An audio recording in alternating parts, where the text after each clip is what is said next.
বিএনপির মহাসচিব মির্জা ফখরুল ইসলাম আলমগীর এক বিবৃতিতে জানিয়েছেন, অতি শীঘ্রই জনগণের কাছে ক্ষমা চেয়ে শেখ হাসিনাকে পদত্যাগ করতে হবে।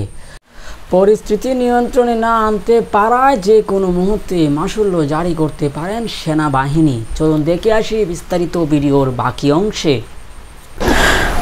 কোটা সংস্কার আন্দোলন ভয়াবহ রূপ ধারণ করায় ছাত্রদের আন্দোলন ওই একই রক্তে আগুন লেগেছে। ছাত্র জনতা জেগেছে।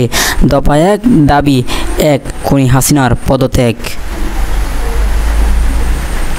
বিএনপির মহাসচিব এক বিবৃতিতে জানান, শিক্ষার্থীদের আন্দোলন নির্মম নৃশংস গণহত্যা চালিয়ে সরকার ধিক্কৃত ও ঘৃণিত হলেও জাতিসংঘের দেশ বিদেশের কারো কথা কর্ণপাত না করে হত্যা, নিষ্ঠুর মামলা, নির্যাতন অব্যাহত রেখেছে। শুধু হামলা নয়, আজকের কর্মসূচি বানচাল করতে ফেসবুক, টেলিগ্রাম সহ সামাজিক গণমাধ্যম বিভিন্ন সাইট বন্ধ করে দেয় সরকার। প্রাকৃতিক ও সরকারি প্রতিকূলের উচ্চতা করে দেশব্যাপী লক্ষ লক্ষ ছাত্র, শিক্ষক, অভিভাবক সহ জনসাধারণের সম্মিলিত ও স্বতঃস্ফূর্ত গণমিছিল প্রমাণ করে যে সমগ্র দেশ আজ সরকারের বিরোধী। এই আন্দোলনে শুধু ছাত্র নয়, যোগ দিয়েছেন বিভিন্ন পেশার মানুষ। তাই তো দমন নিপীড়ন বন্ধ করে গণহত্যা, নির্যাতনের জন্য জাতির কাছে ক্ষমা চেয়ে সরকার আর কোনো কর্তৃ না করে অবিলম্বে পদত্যাগ করার আহ্বান জানিয়েছেন বিএনপির মহাসচিব মির্জা ফখরুল ইসলাম আলমগীর।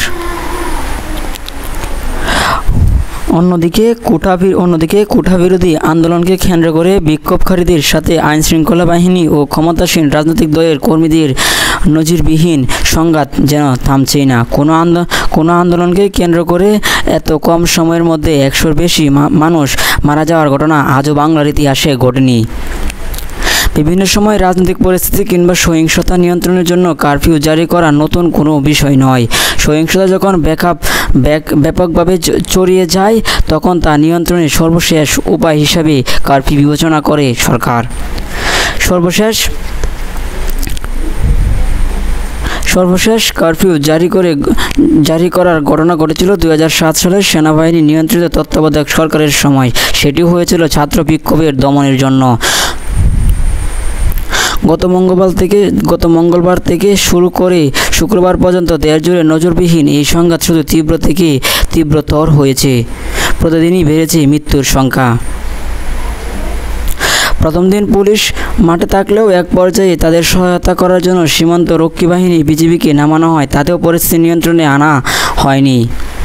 এরপরে কারফিউ জারি করে সেনাবাহিনীর মোতায়েন করা হয়েছে। তাতেও পরিবেশ নিয়ন্ত্রণে আনা সম্ভব হয়নি, যার ফলে যে কোনো মুহূর্তে আবারও কারফিউ জারি বাদ দিয়ে মাশুল্য জারি করার আহ্বান জানাতে পারেন সেনাবাহিনীর প্রধান।